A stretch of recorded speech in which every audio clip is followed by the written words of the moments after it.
사도 요한은 이 편지를 마무리 짓는 가운데에서 계속해서 성도의 확신에 대해서 말해주고 있습니다. 이 마지막에 있는 18절부터 20절까지에는 이 말씀들은 모두 헬라어 원어에서 안다라는 단어로 시작됩니다. 이 안다라는 단어는 배우고 이해함으로 얻은 확실한 지식을 뜻하는 것입니다. 요한은 우리 성도들이 반드시 알고 믿어야 할 필수적인 진리들에 대해서 이렇게 우리가 안다라는 표현을 반복해서 사용하고 있는 것입니다. 이처럼 기독교의 신앙은 진리를 아는 것을 반드시 포함하고 있어야 합니다. 성경이 무엇을 말씀하신지를 알고 그 지식에 따라서 만들어진 형성된 믿음을 가져야 한다는 것입니다. 자신이 무엇을 믿는지도 모르는 가운데 두루뭉술하게 그저 나는 믿는다라고 말하면서 예배당에만 왔다 갔다 하는 것은 결코 참된 믿음이라고 할 수가 없습니다. 우리는 우리가 믿는 바가 무엇인지를 확실하게 알아야 합니다. 그리고 우리가 아는 바대로 살아야 합니다. 그것이 바로 구원받은 성도의 믿음인 것입니다. 그렇다면 여러분, 요한은 이 성도가 무엇을 안다고 말합니까? 먼저 앞선 18절에서는 하나님께로부터 난 자마다 죄를 짓지 않는다는 것을 안다라고 말했습니다. 이는 성도가 아예 죄를 짓지 않는다는 말이 아닙니다.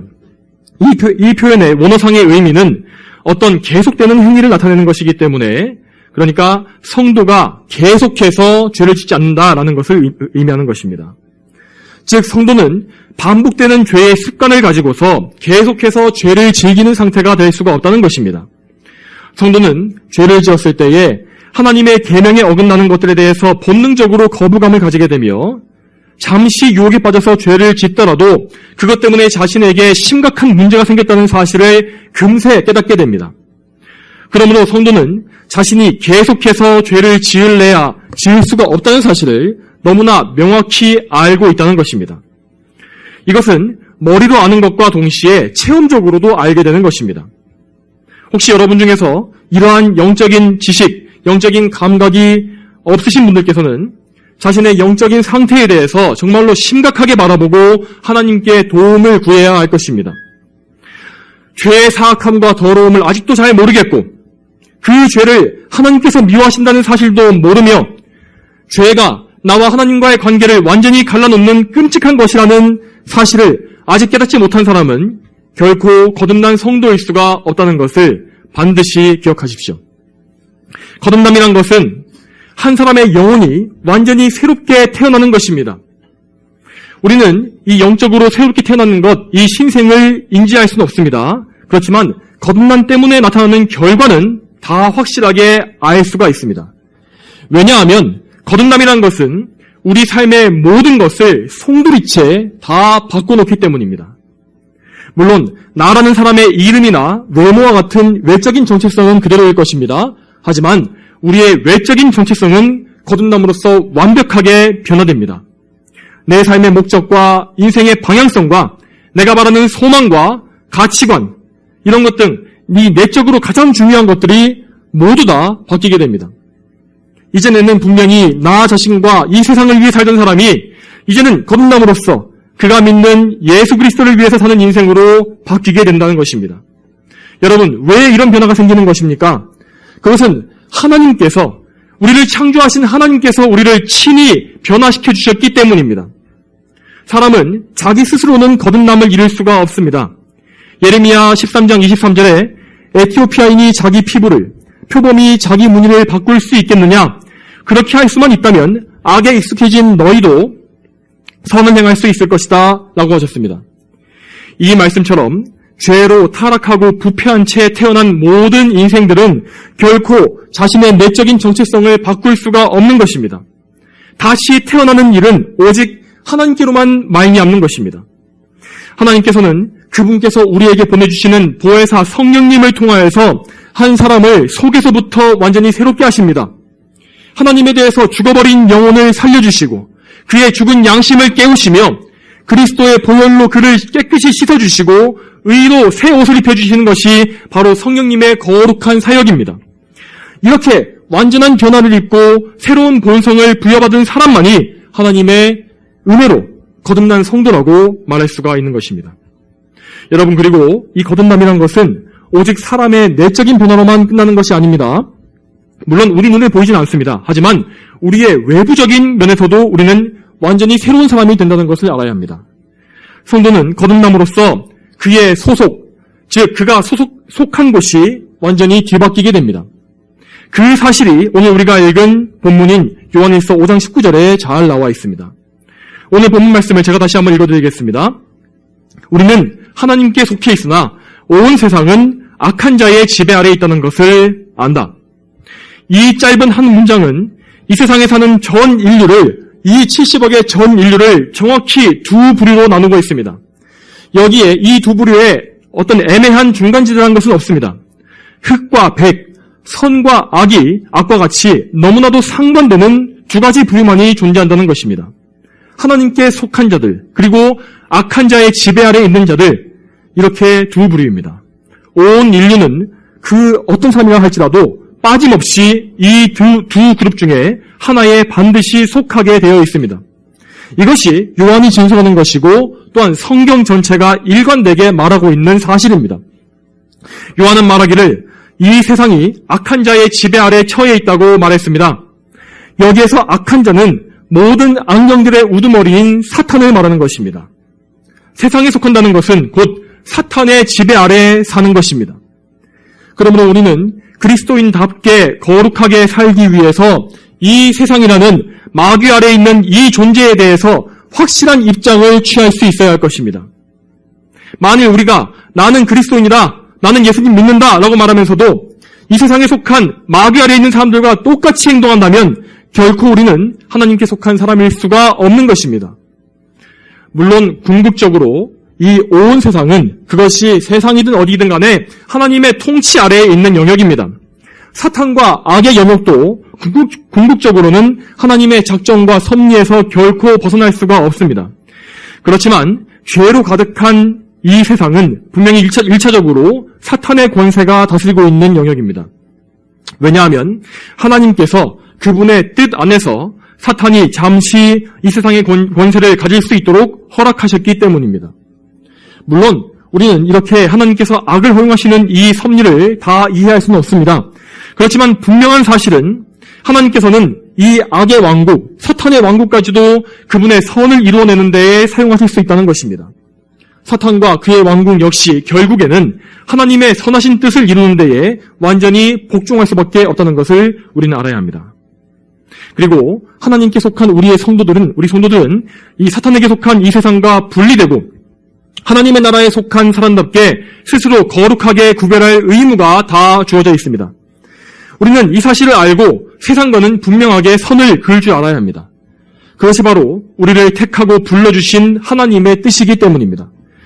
여러분, 그러면 이 온 세상이 악한 자의 지배 아래 있다는 것을 어떻게 알 수 있겠습니까? 그 사실은 성경의 분명한 기록들과 이 세상에 나타나고 있는 실제 현상들을 잘 살펴보면 금세 알 수 있습니다. 하지만 많은 사람들이 이 세상이 완전히 죄로 타락해서 장차 멸망할 것이라는 사실을 전혀 인정하려고 하지 않습니다. 사람들은 죄인인 자기의 상태에 대해서 심각하게 여기지 않으며 그저 사람은 그냥 도덕적으로 조금 문제가 있을 뿐이고 혹은 감정 조절이 잘 안 되거나 정신적이나 육적인 면에서 약간의 부족함이 있을 뿐이라고 생각하곤 합니다. 그래서 사람들은 자신들의 문제를 해결받기 위해서 인문학을 공부하거나 몸과 마음을 단련하거나 건강하게 살아갈 수 있는 환경을 만들거나 어떤 종교에 심취하면 모든 문제가 다 해결될 것이라고 생각합니다. 또 어떤 사람은 과학기술을 무한히 발전시킴으로써 인류의 문제를 다 풀어낼 수 있다고 생각하기도 합니다. 요즘 어떤 사람들은 기술적으로 특이점이란 것이 오게 되면 인간이 비로소 질병과 굶주림이나 자원 부족 등의 대부분 문제로부터 해방될 것이라고 말하는 것을 볼 수 있습니다. 여러분, 그렇지만 이 모든 생각과 주장들은 이 세상의 실제 현상들과 전혀 맞지를 않습니다. 수천 년간 인류는 정말 부단히 윤리와 철학을 통해서 그것을 연구해왔고 또한 온갖 세상의 종교들이 사람의 문제를 해결해주기 위해서 끊임없이 노력해왔지 않습니까? 그렇지만 여전히 인간은 서로를 미워하고 죽이고 파괴하며 온갖 더럽고 추악한 짓들을 자행하고 있습니다.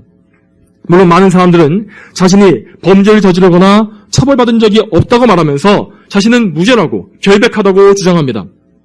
그러나 그런 사람들은 자신의 마음속에서는 어떤 범죄자들보다 전혀 나을 것이 없는 온갖 사악한 생각이 나타나곤 한다는 사실을 인정할 수밖에 없습니다. 우리를 창조하신 하나님께서는 우리의 마음도 또한 지으셨기 때문에 우리가 마음속에서 짓는 죄 역시 그 책임을 물으실 권리가 있으십니다. 또한 기술의 발전이라는 것 역시 마찬가지입니다. 기술의 발전은 물론 인간에게 외적인 풍요로움을 많이 가져다 주긴 했습니다. 이 시대는 정말로 이제까지 없었던 정말 풍요롭고 놀라운 발전을 경험하고 있습니다. 그렇지만 동시에 기술의 발전은 1, 2차 세계대전과 같이 정말 이런 참혹한 전쟁과 지금도 수많은 전쟁으로 대량 학살을 가져왔습니다. 그리고 오늘날에도 계속해서 사람들에게 수많은 정신적인 문제와 비참함을 새롭게 가져다 주고 있습니다. 기술을 발전시켜서 한 가지 문제를 잘 해결해 놓으면 이제까지 몰랐던 완전히 새롭고 더욱더 어려운 문제가 또 나타나서 사람들을 절망에 빠뜨리는 그런 패턴이 계속해서 반복되어 왔습니다. 이처럼 역사상 수많은 사람들이 자신만의 방법으로 지상 낙원을 이루어보겠다고 했지만 그것은 아예 불가능하다는 사실만 증명되어 왔을 뿐입니다. 왜 그렇습니까? 그것은 인간의 힘만으로는 절대 해결할 수 없는 근본적인 문제가 있기 때문입니다. 그 문제가 오늘 사도 요한이 말하고 있는 그 문제입니다. 온 세상은 악한 자의 지배 아래에 있습니다. 그리고 이 악한 자인 마귀가 이 세상을 지배하는 통치의 수단은 이 세상에 가득한 죄입니다. 모든 사람은 날 때부터 원죄를 가지고 태어나게 되며 그래서 죄와 사망의 절대적인 힘에 억눌려 살고 있습니다. 이 죄와 사망의 권세가 마귀가 죄인들을 지배하고 있는 힘이 되는 것입니다. 죄인들은 자신의 죄 때문에 하나님과 원수가 되었고 하나님을 부인하면서 죄의 창시자라 말할 수 있는 사악한 마귀를 섬기는 노예가 되고 말았습니다. 이 현실을 부정해서는 안 될 것입니다. 여러분, 우리나라만 보더라도 단지 지난 한 주간 동안에 얼마나 많은 사악하고 참혹한 사건 사고가 많이 벌어졌습니까? 어떤 남자가 갑자기 지나가는 사람에게 칼을 휘둘러서 한 명이 무참하게 살해당하고 3명이 큰 부상을 입었었고 또 곳곳에서 독극물과 폭발물이 들어있는 우편물이 배송되는 일이 벌어지지 않았습니까? 또 여교사가 학교에서 자살한 사건이 또 크게 이슈가 되었었고 또한 군대에서도 상관의 부주의 때문에 젊은 안타까운 군인이 물살에 떠내려가서 숨진 사건이 있지 않았습니까? 이 모든 참혹한 일들이 단지 지난 7일 동안 있었던 일들입니다. 그 외에 뉴스에 나오지 않는 모든 사건들 역시 다 사람들의 참혹한 파멸과 죽음 이런 것들이 너무나 많다는 것을 우리는 알고 있습니다. 여러분, 왜 이 세상에는 이토록 온갖 악한 일들이 끊어지지 않는 것입니까? 도대체 왜 이 세상은 이 지경이 되었습니까? 왜냐하면 성경의 말씀대로 이 세상은 지금도 악한 자의 지배 아래에 있기 때문입니다. 그런데 사람들은 이 살인이나 강도 이런 심각한 범죄 행위만이 큰 죄라고 생각하는 경향이 있습니다. 그렇지만 이 세상에서 일어나고 있는 모든 죄악들 중에 가장 크고 악한 일은 바로 사람들이 하나님을 대적하고 그분의 아들 예수 그리스도를 믿지 않는 그것입니다. 하나님께 반역한 사악한 죄를 모두 용서받을 수 있는 길이 활짝 열려 있음에도 불구하고 그 구원의 길에 침을 뱉고 그 길을 내주신 구원자를 모독하는 것이 바로 모든 죄인들이 범하고 있는 가장 큰 엄청난 죄입니다. 성경은 이 죄인들의 불신앙의 죄의 배후에도 마귀가 있다는 사실을 말하고 있습니다. 고린도후서 4장 4절에 그들 가운데서 이 세상의 신이 믿지 않는 자들의 마음을 어둡게 하여 하나님의 형상이신 그리스도의 영광의 복음의 광채를 보지 못하게 하였다라고 하고 있지 않습니까? 또한 여러분, 이제까지 인류가 범한 것 중에서 가장 최악의 범죄는 단언컨대 하나님의 아들 예수 그리스도를 십자가에 못 박아 죽인 그 사건이라고 말할 수 있습니다. 그 죄는 다른 유다의 배반과 대제사장들의 계략과 선동, 그리고 유대 총독 빌라도의 비겁함과 불의함이 합쳐져서 만들어진 가장 끔찍한 죄였습니다. 죄인들을 그들의 죄에서 직접 건지시기 위해서 이 세상에 성육신하신 하나님을 죽인 죄보다 더 큰 죄가 세상 어디에 있겠습니까? 하지만 여러분, 우리는 이 죄 역시 마귀의 적극적인 활동으로서 일어난 일이었음을 발견할 수가 있습니다. 먼저 가룟 유다의 마음에 주님을 넘겨줄 생각을 넣은 것은 분명히 마귀라고 성경에 기록되어 있고, 사도행전 4장 26절에 베드로도 말하기를 주님과 그분의 그리스도를 대항하여 세상의 왕들이 일어나고 통치자들이 함께 모였다라고 했는데, 이는 분명히 마귀가 세상 권세자들을 통하여서 예수님을 대적했음을 말하는 것입니다. 예수님께서도 분명히 말씀하시기를 마귀가 이 세상의 지배자라 하셨고, 에베소서에서 바울 사도 역시 마귀를 공중권세 잡은 자라고 말했습니다. 또한 요한계시록 2장 13절에서는 이 소아시아의 도시 버가모를 가리켜서 사탄이 살고 있는 곳, 사탄의 권자가 있는 곳이라고 말하는 것을 또한 볼 수 있습니다. 이처럼 성경은 마귀의 활동과 그의 권세에 대해서 분명히 말하고 있습니다. 마귀는 실제로 살아있는 영이며 그 휘하에 엄청나게 많은 귀신과 악령들을 거느리고 있고, 그의 권자를 이 땅 위에 두고서 이 세상과 죄인들을 지배하는 세상의 임금으로 군림하고 있습니다. 물론 사람들이 짓는 모든 죄의 책임을 마귀에게 다 돌릴 수는 없을 것입니다. 그렇지만 이 세상에서 자행되는 수많은 죄악의 원인이 바로 마귀의 지배 때문이라는 것을 우리는 부인할 수가 없습니다. 이처럼 세상은 마귀의 지배 아래 놓여 있습니다. 예수 그리스도를 믿는 성도들과 거룩한 하나님의 교회를 제외한 모든 영역이 바로 오늘 본문에 나와 있는 이 세상입니다. 그런데 우리 성도들에게 가장 큰 문제는 이 세상과 마귀가 계속해서 우리를 자기들 쪽으로 끌어가려고 시도하고 있다는 그 사실입니다. 오늘 본문의 앞절인 요한일서 5장 18절은 마귀가 우리에게 감히 손댈 수 없다는 사실을 말해주고 있습니다. 여기에서 손을 댄다는 말은 이 한 사람을 완전히 붙잡거나 지속적인 영향을 줄 수 없다는 뜻입니다. 마귀는 하나님의 손에서 우리를 붙잡아서 빼앗을 수 없으며 그 사실을 자기도 알고 있습니다. 하지만 그는 결코 성도들을 포기하지 않으며 어떻게든 우리를 더럽혀서 넘어뜨리고 우리의 거룩함을 상실하게 하기 위해 온갖 계획을 지금도 꾸미고 있습니다. 마태복음 24장 24절에 거짓 그리스도들과 거짓 선지자들이 일어나서 큰 표적들과 놀라운 일들을 행하여 할 수만 있으면 선택받은 자들까지도 속이려고 할 것이기 때문이다 라고 예수님께서 경고하신 것을 항상 기억하시기 바랍니다. 이처럼 마귀는 정말 집요하고 정말로 포기를 모르는 자입니다. 그가 예수님께 심판받아서 불못에 던져지기 전까지는 그는 성도들 공격하는 그의 일을 멈추지 않을 것입니다.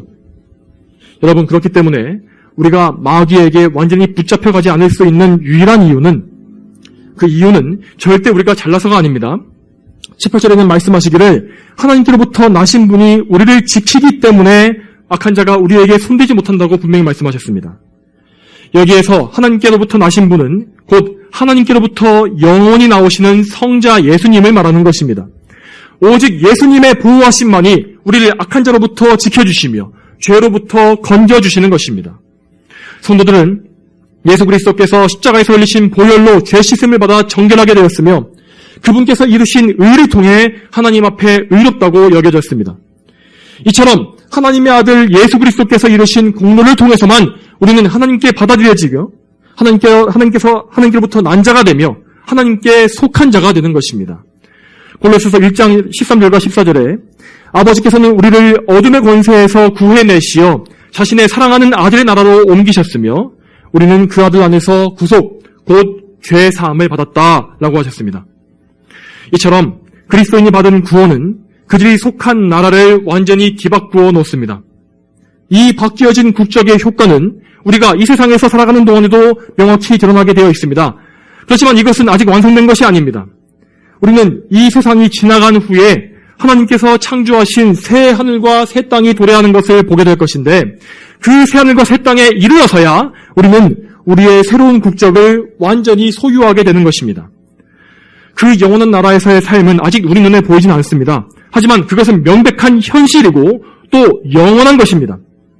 그러므로 우리 성도들에게는 눈에 보이는 이 땅, 이 세상보다 장차 오게 될 하나님의 나라가 더 명확한 실체인 것입니다. 오히려 이 세상은 유한하고 곧 불태워 없어져서 무의미해질 것이기 때문에 그저 지나가는 그림자에 불과한 것입니다. 그래서 우리는 이 세상에 사는 동안 그저 나그네로, 거류민으로 살고 있는 것을 항상 알고 있어야 합니다. 성경에 나온 수많은 믿음의 사람들이, 믿음의 선조들이 바로 그 사실을 다 보여주지 않았습니까? 대표적으로 믿음의 조상인 아브라함은 수많은 종들과 재산을 거느린 이 큰 부자였습니다. 하지만 그가 이 세상에 사는 동안에는 단 한 평의 땅도 가지지 못했고 집도 짓지 않고서 장막에서만 지내왔습니다. 그가 가질 수 있었던 땅은 그의 아내 사라가 죽은 후에 매장지로 구매했던 막벨라 굴, 그곳이 전부였습니다. 그리고 아브라함 자신도 나중에는 막벨라 굴에 묻힘으로써 이 세상의 모든 나그네 길을 마쳤습니다. 그러한 삶의 방식은 아브라함의 아들 이삭과 그의 손자 야곱에게도 그대로 이어졌습니다. 그들은 이 땅에 사는 동안 언제나 자신이 외국인과 나그네라고 고백했고 자신들이 본향을 찾고 있음을 나타냈다고 히브리서 11장에 잘 기록되어 있습니다. 또한 히브리서 11장 16절에 그들은 이제 더 나은 곳을 사모하고 있으니 그곳은 하늘에 있다. 그러므로 하나님께서도 그들의 하나님이라고 불리시는 것을 부끄러워하지 않으시고 그들을 위하여 한 성을 예비하셨다 라고 하셨습니다. 바로 이것이 옛적 경건한 족장들의 믿음이었고 또한 그들의 영적 후손으로 태어난 우리 성도들의 똑같은 믿음인 것입니다. 그러므로 우리 성도들은, 우리 모두는 우리가 사는 동안에 우리가 어디에 소속되어 있는지 그리고 어디를 향해 가고 있는지를 항상 잊지 말고 확실하게 알고 있어야 합니다. 요한은 오늘 본문에서 분명히 말하기를 이 사실을 우리가 안다라고 못 박아 단정지었습니다. 우리가 하나님께 속해 있으며 온 세상이 악한 자의 지배 아래 있다는 이 사실을 우리는 마치 우리 눈앞에 있는 것처럼 우리 코앞에 있는 것처럼 밝히 알아야 한다는 것입니다. 여러분, 그러면 이렇게 하나님께 속했음을 잘 알고 있는 성도들은 어떤 삶을 살게 되겠습니까? 참된 성도들이 이 놀라운 진리에 대해서 어떤 반응을 보이게 될까요? 무엇보다 먼저 첫째로 그들은 하나님께 감사하며 겸손한 마음을 가지게 될 것입니다. 참된 성도는 죄에서 구원받기 이전에 자신이 어디에 속해 있었고 어떤 상태에 있었는지를 잘 알고 있습니다. 바울 사도는 이 성도들을 향해서 그들의 예전 상태에 대해서 상기시키는 말을 여러 번 한 적이 있습니다. 먼저 에베소서 2장 2절과 3절에 이렇게 말합니다. 그때 너희가 이 세상의 풍조를 따라 죄 가운데 행하고 공중의 권세 잡은 자를 따라 행하였으니 그는 곧 지금 불순종의 아들들 가운데서 활동하는 영이다. 그때에는 우리도 다 그들 가운데 속하여 육체와 마음이 원하는 것들을 행하여 우리 육체의 정욕 가운데서 살았고 그들과 같이 본질상 진노의 자녀들이었으나 또한 디도서 3장 3절에도 우리도 전에는 어리석었고 순종하지 않았으며 속았고 여러 가지 정욕과 쾌락의 종노릇 하였으며 악의와 시기 가운데 살았었고 싫어하고 서로 미워하였다라고 말씀하셨습니다. 여러분, 바울 사도가 이렇게 성도들의 부끄러운 과거를 들춰낸 이유가 무엇이겠습니까?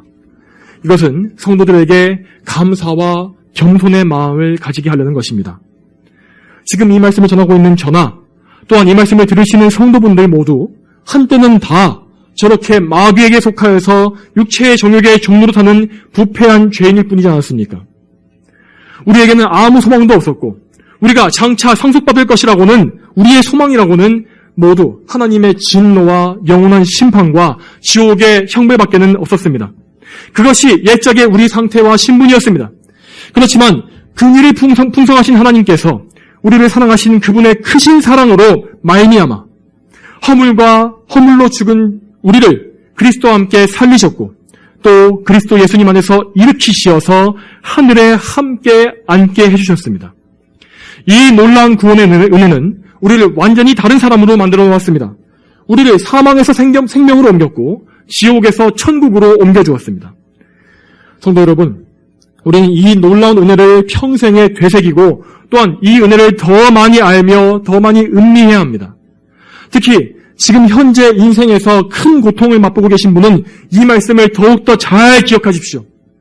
또한 감사가 사라진 분들이나 기쁨을 잃어버리신 분들, 마음이 강팍해지고 굳어지신 모든 분들도 다 이 구원의 은혜를 다시 한번 생각하시기 바랍니다. 우리가 인생에서 아무리 어려운 일을 당한다 할지라도 옛적에 우리가 죄와 사망에서 멸망할 뻔했었다는 이 끔찍한 사실에 비하면 그것은 아무것도 아닐 것입니다. 혹시 여러분, 구원의 은혜가 여러분에게 기쁨을 주지 못할 만큼 큰 좌절과 실망감에 빠져 있습니까? 하지만 여러분, 그것은 우리 성도들에게 결코 있어서는 안 되는 일입니다. 우리는 우리 자신의 신분을 깨닫고 그런 큰 좌절에 머물러 있도록 허락해서는 안 될 것입니다. 한시라도 빨리 그리스도 예수님의 발 앞에 달려가서 그분께서 주신 놀라운 구원의 기쁨을 회복시켜달라고 그분께 간청하시길 바랍니다. 만일 우리가 지금 그리스도의 보혈과 십자가에 대해서 감사하는 마음이 없고 예수님께서 이루신 속죄를 생각할지라도 회개하는 마음과 마음의 감동이 없다면 그것은 우리에게 어떤 것보다 더 심각하고 위급한 문제입니다. 성도 여러분, 항상 여러분이 어떻게 구원받았는지를 기억하시기 바랍니다. 그리고 그 구원으로 인하여서 여러분이 얼마나 놀랍게 변화되었는지 또한 얼마나 놀라운 유업을 상속받게 되었는지를 생각하십시오. 그럴 때 우리는 하나님께 감사하게 될 것이며 또한 이 모든 것이 은혜로 주어졌음을 깨닫고 겸손하게 될 것입니다. 또한 두 번째로 하나님께 속했음을 아는 성도들은 세상으로부터 구별된 거룩한 삶을 살게 될 것입니다. 참된 성도들은 하나님께서 자신을 그리스도의 피로 값주고 사신 바 되었다는 사실을 알고 있습니다. 그러므로 성도는 이제 하나님의 소유가 된 것입니다. 그 하나님께서는 거룩하시기 때문에 그분께 속한 모든 것 역시 거룩합니다. 거룩함이란 것은 구별되는 것이며 특별히 하나님과 반대되는 모든 더러운 죄와 악으로부터 구별되는 것입니다. 그러므로 우리 성도들은 하나님의 뜻대로 항상 거룩함을 추구해야 합니다. 우리가 거룩하게 되는 것은 오직 예수 그리스도의 보혈로 정결하게 되는 것과 또한 성령님의 내주하심을 의지하여서 그분과 동행하는 것을 통해서만 가능해지는 것입니다. 물론 우리 스스로의 노력을 통해서도 거룩함을 위해서 최선을 다해야 할 것입니다. 하지만 거룩함이라는 것은 결코 우리의 힘으로 되는 것이 아닙니다. 오직 우리를 거룩하게 하시는 분은 삼위일체 하나님뿐이라는 것을 항상 기억하시기 바랍니다.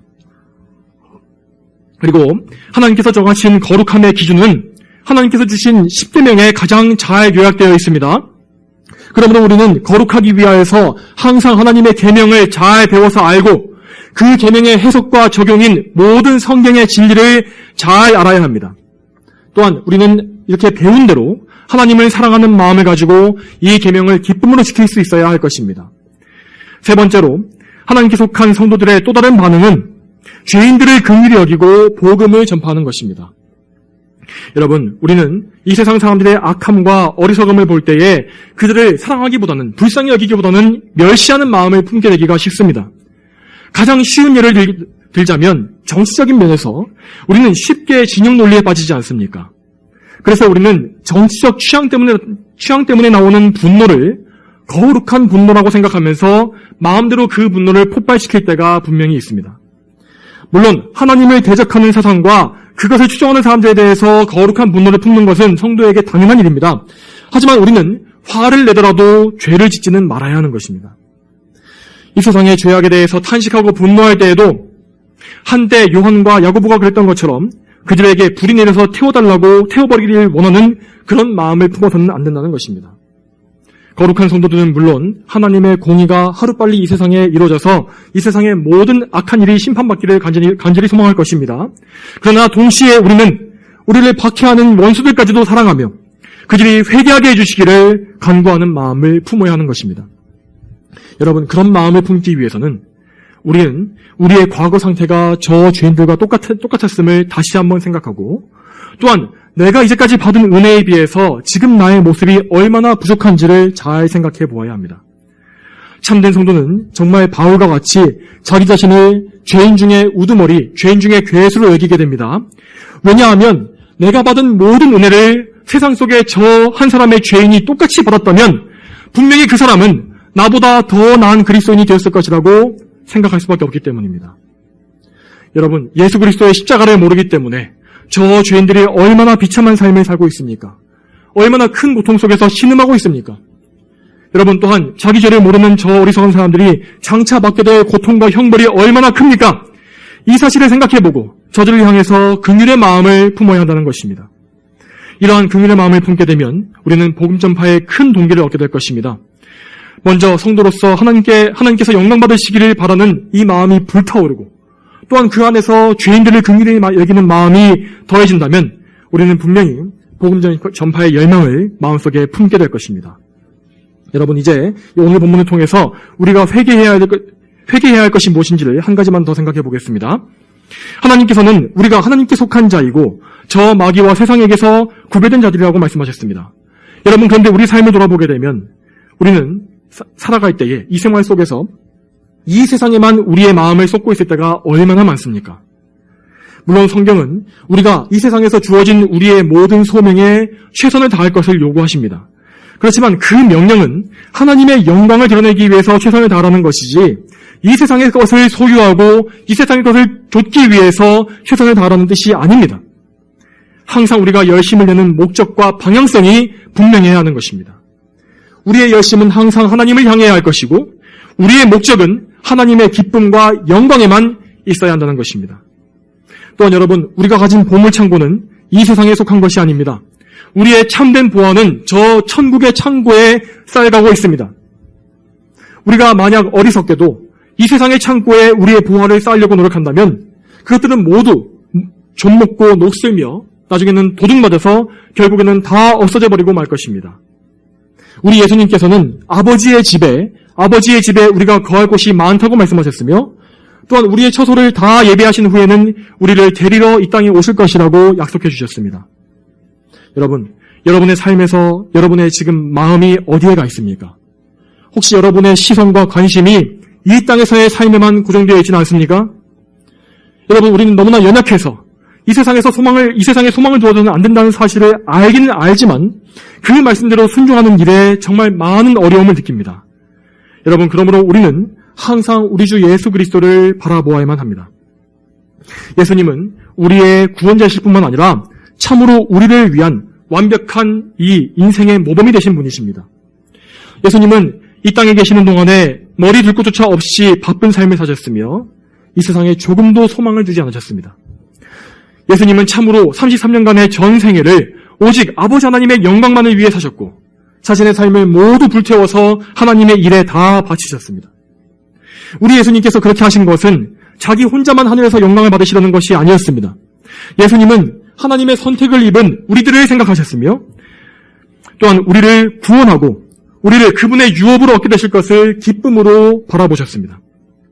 여러분, 그러므로 우리 역시 예수님을 바라보면서 항상 예수님과 같이 하나님의 영광을 바라보아야 할 것입니다. 또한 장차 저 하늘나라에서 예수님의 영광스러운 모습을 직접 보게 될 날을 함께 소망하시기 바랍니다. 우리의 영원한 유업은 오직 한 분이신 하나님이십니다. 여러분, 마지막으로 오늘 이 말씀을 들으신 모든 분들께 여쭈어 보겠습니다. 여러분은 정말로 이 진리를 알고 믿습니까? 왜 교회에 나오시는지, 왜 예수님을 믿는지를 여러분은 알고 계십니까? 이 말씀을 모두가 귀로는 듣고 계십니다. 하지만 이 의미를 참으로 깨닫는 사람과 그렇지 못한 사람은 분명히 나뉠 것입니다. 만일 이 말씀이 이해되지 않으시고 전혀 공감이 되지 않으시거나 동의하기 힘드신 분들이 계신다면 그런 분들께서는 그리스도 예수님을 믿는 일에서 여러분의 믿음을 처음부터 시작해야 할 것입니다.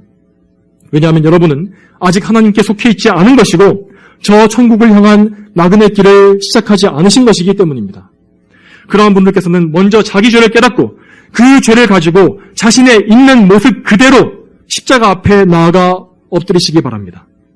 예수 그리스도를 믿고 그분의 십자가와 그분의 보혈에만 의지하십시오. 그러면 여러분은 생명을 얻게 될 것입니다. 이제 말씀을 맺겠습니다.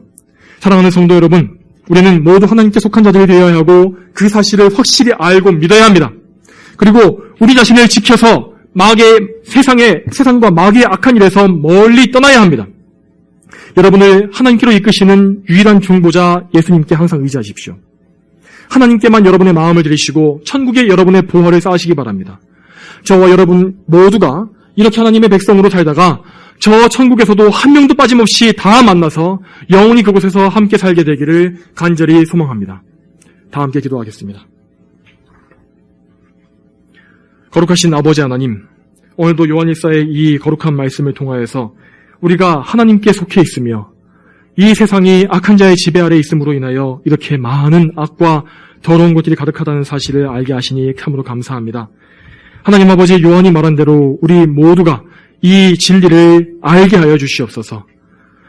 또한 이것을 아는 대로 하나님을 온전하게 믿으며 하나님께만 순종하고 하나님께 우리의 삶을 드리게 하여 주시옵소서.